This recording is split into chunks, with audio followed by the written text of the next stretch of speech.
On en vient à Noël. Noël, côté économique, on sait déjà que la console de jeux vidéo sera l'un des cadeaux les plus offerts. Un foyer sur 3 en possède une en France. Les adultes autant que les enfants sont désormais visés par les fabricants et la concurrence est féroce. Romain Messi, Emmanuel Beck. La guerre des 3 aura bien lieu. 3 consoles de jeux, 3 raisons de choisir l'une plutôt que les autres. Cette famille a dit oui à la Wii. Son charme, l'univers révolutionnaire d'un jeu tout en mouvement. Cette fois on bouge la manette, c'est un vrai impact dans le jeu, pas comme les autres consoles. On a besoin de faire du sport en même temps. Mais pour les accros des graphismes hyper réalistes, rien de tel que la Xbox 360 et autant de jeux à disposition.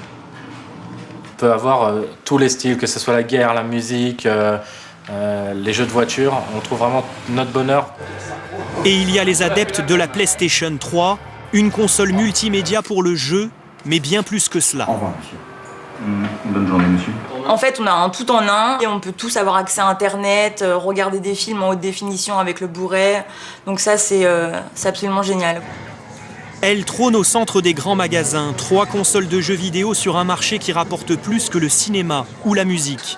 1,8 milliard d'euros en France cette année, en hausse de 12%. Et la bataille commerciale fait rage. À l'échelle mondiale, la Wii mène la danse avec près de 14 millions de consoles vendues en un an seulement. Mieux que la Xbox sortie il y a 2 ans, dernière née et à la traîne, la PlayStation fait profil bas, mais mise sur le long terme. Vous me parlez de guerre, il faut attendre la fin de la guerre pour compter les morts, regarder ce qui se passe. Attendons 2012, 13, 2015 pour voir qui sera le gagnant sur cette génération de machines. Une certitude, à Noël, les consoles feront partie des cadeaux les plus prisés au pied du sapin. Un moment clé dans une guerre partie pour durer.